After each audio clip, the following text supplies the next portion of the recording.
कोई तैयारी नहीं थी मुल्क की मायशत ठीक करने के लिए। पिछले 10 साल में इन्होंने मुल्क को मकरूज किया और खुद अरबोपति बन गए। इन्होंने सबसे पहले जो आम आदमी है उसका तो माशी कत्ल कर दिया। ये जो बजट दिया है इससे आप ये समझ लें कि अभी महंगाई नहीं सिर्फ होनी, सिर्फ इससे जो तनख्वाहदार और जो मौजूदा टैक्स पेयर्स हैं उनके ऊपर ही नहीं बोझ आना, इससे हमारे रोजगार के ऊपर फर्क होगा। पाकिस्तान को दुश्मन की जरूरत नहीं है, ये जो करने जा रहे हैं ये मुल्क की तबाही है। इमरान खान ने सुपर टैक्स को तबाही करार दे दिया। आइंदा हफ्ते परेड ग्राउंड इस्लामाबाद में जलसे का ऐलान। मुल्क भर में महंगाई के खिलाफ एहतजाज की कॉल।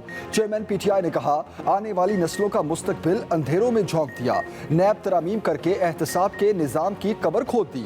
सुपर टैक्स से मजीद महंगाई होगी, इंडस्ट्रियां बंद कर दी जाएंगी। कई सनतों ने मुलाजमीन को फारिग कर दिया। पेट्रोल और डीजल की कीमत में भी मजीद इजाफा होगा। मुश्किल का शिकार तनख्वाहदार तबके पर भी टैक्स बढ़ा दिया गया।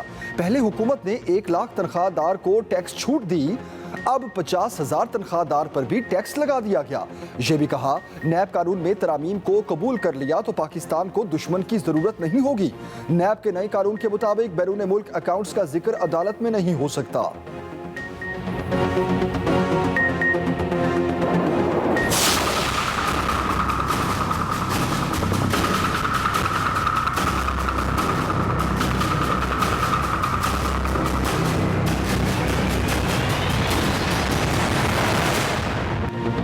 हुकूमत तनख्वाहदार तबके पर हमलावर, रिलीफ पर यू टर्न, माहाना तनख्वाह वालों पर टैक्स ना लगाने की तजवीज़ वापस।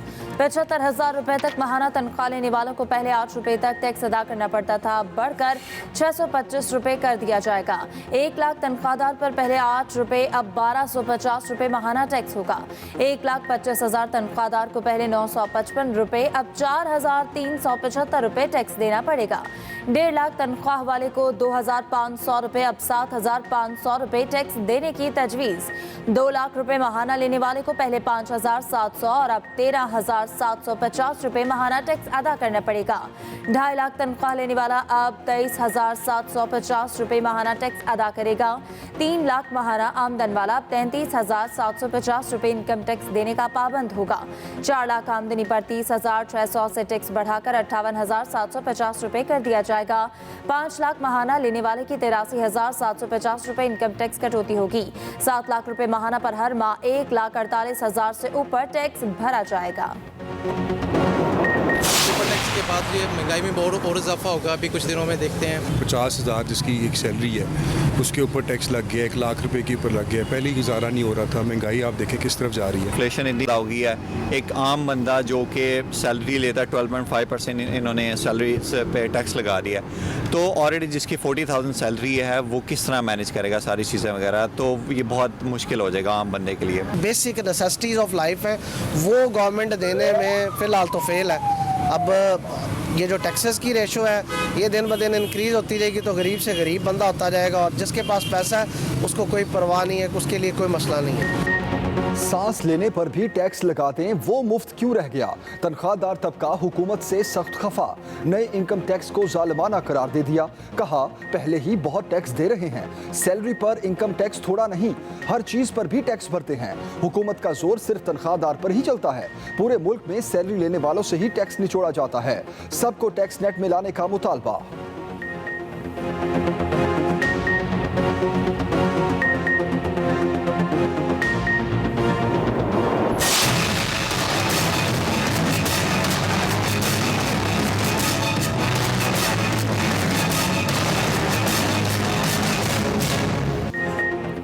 टैक्स की नई तलवार किस पर चलेगी? Real estate, car dealers, restaurants और सैलून्स को टैक्स नेट में लाने का ऐलान।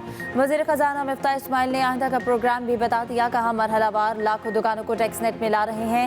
ज्वेलर्स और छोटे दुकानदारों को उनकी मर्जी से टैक्स नेट में लाए, किसी से जबरदस्ती नहीं की। एसोसिएशन से मशावरत के बाद फैसला किया। अब real estate, builders, housing societies, developers, car dealers, restaurant, saloons को टैक्स नेट में लाएंगे।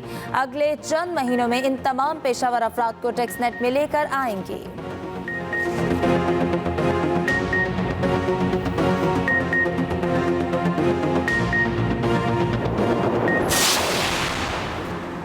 कारोबार पर सुपर टैक्स का पैसा अवाम ही देंगे। इन लोगों ने कारोबार पर नहीं, असल में अवाम पर टैक्स लगाया है। रहनुमा तहरीक इंसाफ फवाद चौधरी के बाद कहा, हम तो अफगानिस्तान की करेंसी का भी मुकाबला नहीं कर सकते। कौम से कुर्बानी मांगने की बजाय खुद कुर्बानी दें। आसिफ जरदारी और शहबाज शरीफ इलेक्शन से क्यों डर रहे हैं? फरूख हबीब ने कहा, जो पहले ही टैक्स दे रहे थे उन पर और टैक्स डाल दिया गया। करप्ट माफियाज के इख्तिदार में आने से मुल्क दिवालिया होता है। हमने कोरोना के दौरान मुसलसल 6% ग्रोथ दिखाई। इमरान खान की हुकूमत में मुल्क तरक्की कर रहा था।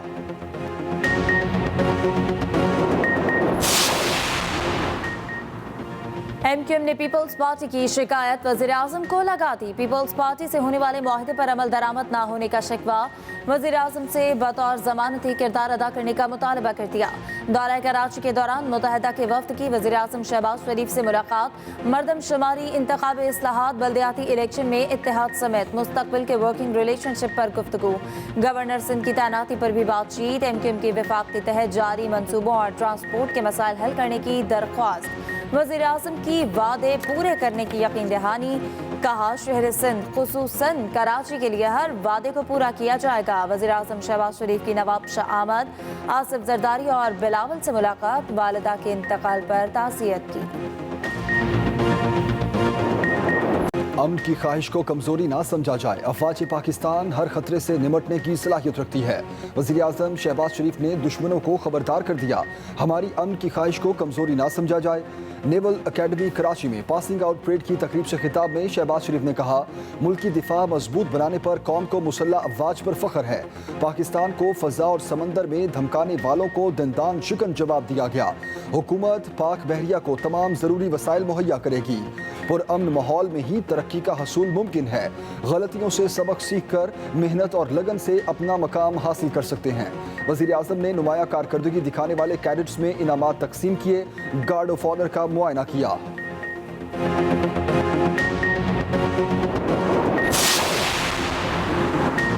तहरीक इंसाफ ने नई नैब तरामीम सुप्रीम कोर्ट में चैलेंज कर दी। चेयरमैन पीटीआई इमरान खान की तरफ से दरखास्त दायर की गई। विफाक और नैब को फरीक बनाया गया। नैब कानून में की गई तमाम तरामीम को कलअदम करार देने की इस्तदा।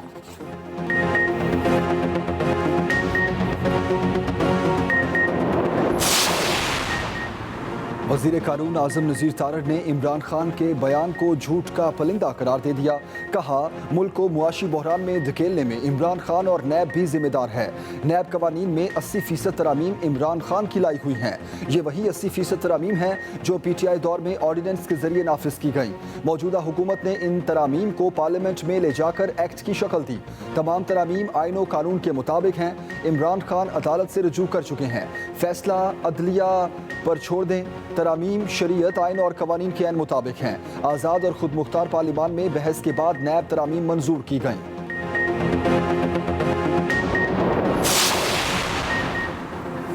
चौधरी शुजात हुसैन ने भाई वजाहत हुसैन की बातों को बेहुदा करार दे दिया। अपने रद्द-ए-अमल में सरबराह मुस्लिम लीग खाफ ने कहा कि वजाहत हुसैन ने आसिफ जरदारी से मुताल्लिक इल्ज़ाम तराशी की। मेरे बेटों पर डॉलर मांगने का इल्ज़ाम लगाया। अपने बेटों की ऐसी तरबियत नहीं की।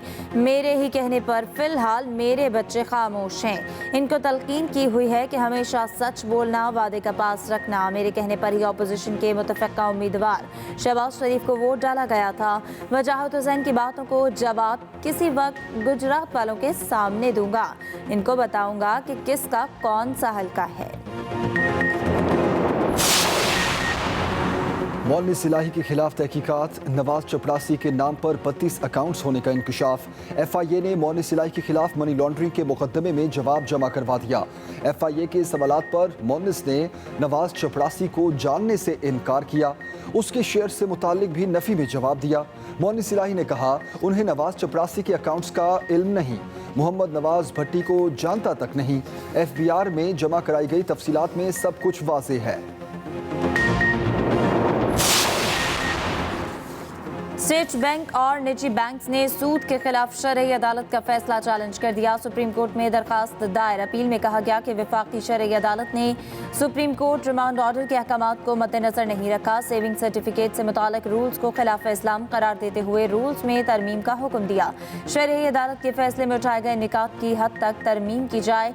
अपील में वजारत खजाना, कानून, चेयरमैन, बैंकिंग काउंसिल और दीगर को फरीक बनाया गया।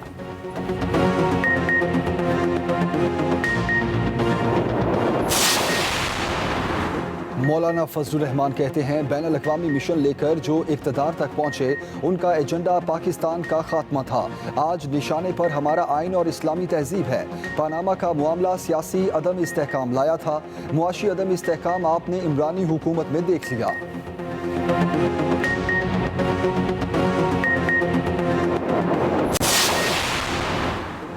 साबिक हुकूमत ने कानून और कवायद और ज़वाबित की खिलाफ वर्जी करके PTV पर डाका डाला। जिस इदारे को आपने BBC बनाना था, अपने फ़ायदे के लिए उसकी टांगे और बाजू काट दी, आंखें निकाल दी। वज़ीर इत्तलात मरियम औरंगज़ेब की न्यूज़ कॉन्फ्रेंस, कहा PTV के क्रिकेट राइट्स बाकायदा मनसूबाबंदी करके निजी TV को दिए गए। हम वो राइट्स वापस PTV को दिलवाएंगे। इस साजिश में जो लोग भी मुलव्विस हैं उनके खिलाफ कानून के मुताबिक कार्रवाई होगी।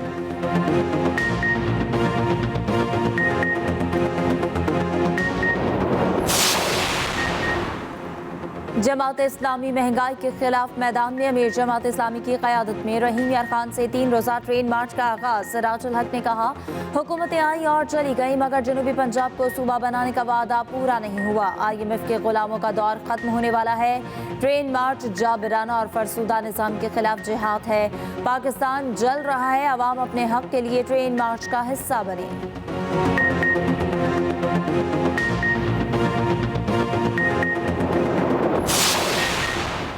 मुनव्विर अरकान को इलेक्शन में शिकस्त हुई तो जुलाई में हुकूमत का खात्मा हो जाएगा। सरबराह अवामी मुस्लिम लीग शेख रशीद की पेशगोई, कहा आज इमरान खान ने डाकू राज की जानिब से नैब तरामीम को बेनकाब किया है। रावलपिंडी के लोग परेड ग्राउंड में होने वाले एहतजाजी जलसे में भरपूर शिरकत करेंगे।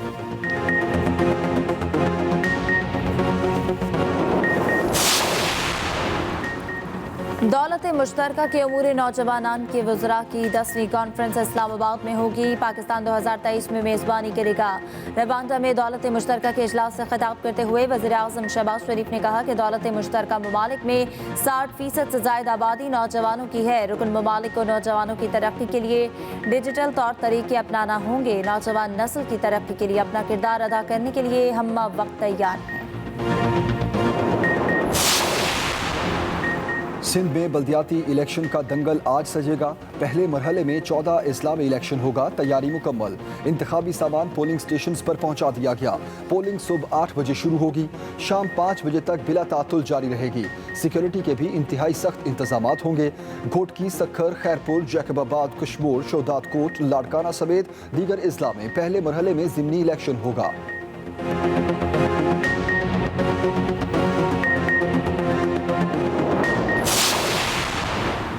मुझे यकीन है सिंध की बाशऊर अवाम बेनज़ीर के तरक्की के तसलसल को वोट देंगे। Chairman people's party Bilawal Bhutto का बल्दियाती इलेक्शन से पहले अवाम के नाम पैगाम, कहा अवामी मसाइल का हल और इख्तियारात को निचली सतह पर मुंतकिल करना पीपल्स पार्टी का मंशूर है। अवाम से किए गए वादे हमेशा पूरे करके दिखाए।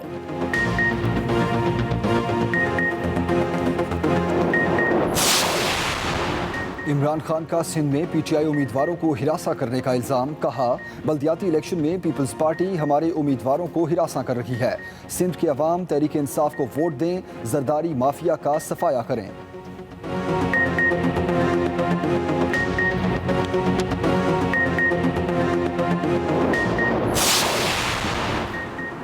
MQM रहनुमा वसीम अख्तर का कहना है कि हमारी हमेशा कोशिश रही बल्दियाती निज़ाम मजबूत हो। मुतहदा सिंध हाई कोर्ट के फैसले पर नजरसानी की अपील सुप्रीम कोर्ट में दायर करेगी। फरोग नसीम बोले कि अदालती फैसलों की नज़ीर से सिंध हाई कोर्ट का फैसला मुताबिकत नहीं रखता। इलेक्शन कमीशन का इस मामले पर खिलाफ जाना समझ से बालातर है।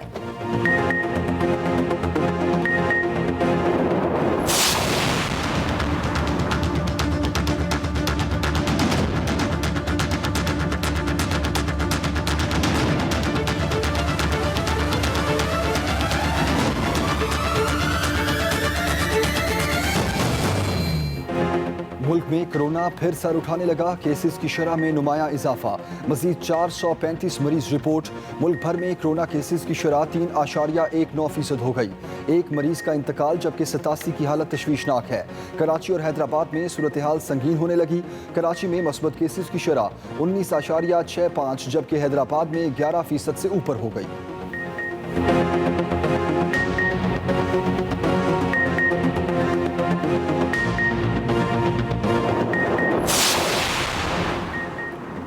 आज़ाद कश्मीर का बजट कानून साज असम्बली में पेश। सरकारी मुलाजमीन की तनख्वाहों और पेंशन में 15% इजाफे का ऐलान। बजट का कुल हजम 1,63,70 करोड़ रुपए से जायद। दूसरी जानिब मुत्तहिदा अपोजिशन का बजट इजलास का बायकॉट। कानून साज असम्बली के बाहर धरना दे दिया।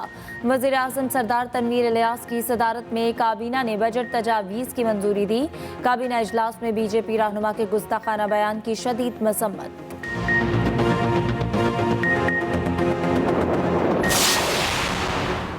गिलगित बल्तिस्तान सरकारी स्कूल्स में बच्चों को खाना मुहैया करने वाला पहला सूबा बन गया।